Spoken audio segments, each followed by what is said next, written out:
Arnaud Degore, bonjour. Bonjour. Bienvenue sur le plateau de la matinale. Vous êtes à la tête de l'INSEE des Pays de la Loire, directeur régional donc de l'INSEE. Je le disais à l'instant, c'est le lancement du recensement aujourd'hui. C'est une période qu'on a l'habitude de retrouver chaque année, mais pas pour tout le monde à chaque fois. Alors effectivement, le recensement de la population, c'est chaque année, mais c'est pour un échantillon de communes ou un échantillon de quartiers. En fait, le dispositif, c'est de faire en sorte que nous puissions actualiser la connaissance de la population du département de la Vendée ou de la région ou France entière par petites touches. Et donc chaque année, 1/5 des communes de moins de 10 000 habitants sont concernées par le recensement de la population. Et dans les communes de plus de 10 000 habitants, c'est un échantillon de logements, un échantillon de quartiers qui nous permet d'avoir une connaissance assez fine finalement, presque en temps réel, puisque année après année, de l'ensemble de nos territoires de la Vendée. Alors justement, on va demander à Antoine de nous afficher la carte des communes de Vendée qui sont concernées par ce recensement en 2023 et on va voir les quelques exemples. Les voici. Alors on a une partie de La Roche-sur-Yon, puisqu'évidemment donc sur les grosses agglomérations, en l'occurrence comme La Roche-sur-Yon, ça se passe par quartier.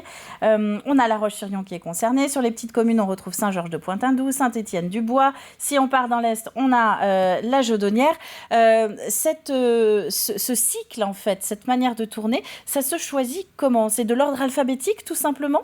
Non, du tout. C'est pour avoir une représentativité de l'ensemble des territoires de la Vendée. D'ailleurs, la carte l'illustre bien. Vous voyez que le littoral, l'arrière-pays, les principales agglomérations, la frange sud, tous les espaces de la Vendée sont concernés chaque année. Et donc, nous veillons à ce que chaque commune ait une forme de représentativité du territoire qui l'englobe. Là, nous avons cette année 56 communes du département qui sont concernées. Donc les 7 communes de plus de 10 000 habitants que contient la Vendée. Et puis 49 communes un peu partout justement pour pouvoir parler de la Vendée et des Vendéens chaque année. Et de bien mailler le territoire, effectivement. J'entendais chez des confrères ce matin qu'on revient à la méthode classique du recrutement. Il y a eu du recensement, il y a eu une méthode un petit peu différente pendant la période Covid. Là, on revient à l'habituel agent recenseur, c'est ça, qui passe à la maison pour nous parler du recensement et nous dire qu'on est concerné. Alors le recensement de la population est réalisé grâce aux communes en partenariat avec l'INSEE. L'INSEE fait l'organisation d'ensemble et la commune organise sur le terrain la collecte avec des agents recenseurs.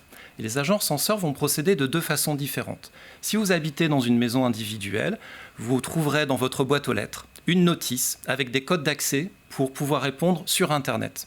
Si vous habitez dans un appartement, l'agent recenseur va prendre votre attache, va vous rencontrer pour vous déposer cette notice, vous expliquer comment ça fonctionne et vous pourrez ensuite répondre directement, là aussi, sur Internet. Et alors, à quoi vont servir justement toutes ces informations que nous allons communiquer ? Parce qu'on parle de nous, on parle de notre foyer, de la composition de la famille. Ce sont des données après qui vous reviennent et qui vous permettent derrière d'établir des études. Alors, c'est des données essentielles et ce sont des données essentielles avant tout pour les acteurs publics, pour les maires, pour l'ensemble des services de l'État, avant d'être essentiel pour le statisticien, même si nous aimons à connaître ce qu'il en est des Vendéens et des logements de la Vendée, c'est surtout utile pour qu'un maire puisse définir les politiques publiques de proximité. Par exemple, comment savoir combien il faut de nombre de places en crèche, les ouvertures des écoles, ce qu'il en est en termes de services de santé, la localisation des pharmacies, les maisons de retraite. Pour cela, il faut avoir une connaissance ponctuelle et exacte de la population du territoire. Il faut la localiser et c'est ce qu'apporte le recensement de la population. C'est vraiment particulièrement concret. Alors toutes ces données, elles reviennent donc aux communes et permettent de prendre des décisions au bout de notre rue. Oui, et en même temps, c'est sécurisé. Le recensement de la population est fait de telle façon que toutes les données sont anonymisées. Et donc, il est impossible pour un utilisateur de ces informations de savoir qui se cache derrière le chiffre. Et en même temps, c'est une information sincère, fidèle, qui est vraiment utile pour que le maire ou les acteurs au niveau départemental puissent définir l'ensemble de ces services publics. Alors, il y a une carte aussi que j'ai trouvée particulièrement intéressante, c'est l'évolution de la population. Alors, on va essayer de la retrouver, Antoine. Voilà, là, par exemple, est-ce que vous pouvez nous expliquer ce qu'ont permis les campagnes de recensement ? Tout à fait. Alors sur cette cartographie, vous voyez en aplat de couleurs, dans les couleurs rouges, les espaces qui ont gagné le plus d'habitants et dans les couleurs bleutées, les espaces où il y a eu une légère déprise démographique, c'est-à-dire une petite réduction du nombre d'habitants.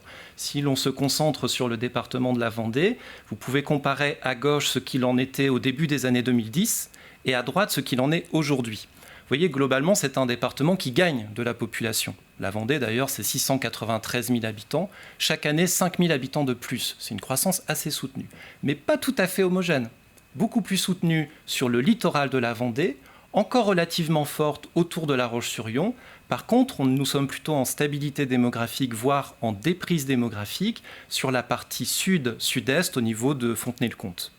Et c'est intéressant d'un point de vue historique aussi, parce que ça veut dire qu'au début 2009-2014, ça c'est la carte de gauche, on s'installait effectivement globalement un petit peu partout sur le territoire.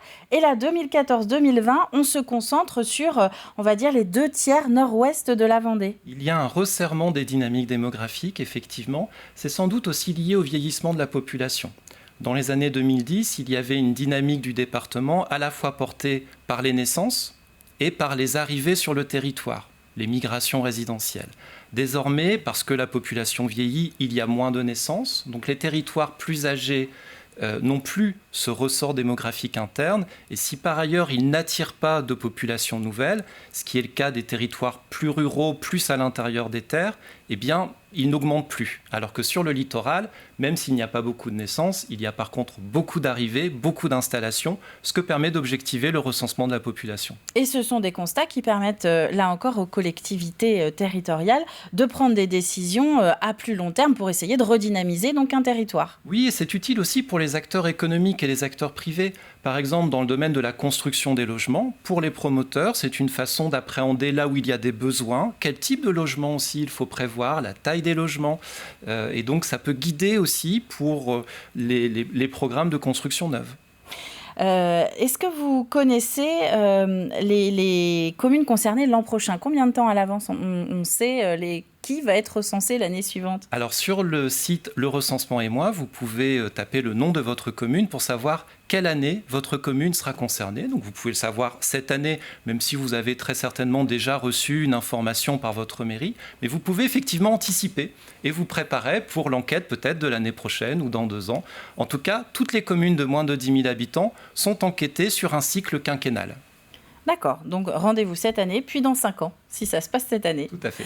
Arnaud Degord, merci à vous d'être venu sur le plateau de la matinale pour avoir expliqué très concrètement justement cette utilité du recensement. Et on a bien vu que les quelques informations qu'on peut donner, il y a une 40aine de questions, je crois, dans le questionnaire, sont très utiles à la fois pour vous, mais aussi, et peut-être surtout, c'est ce que vous avez mis en avant, nos élus de proximité et nos décideurs de proximité. Merci à vous d'être venu sur le plateau de la matinale.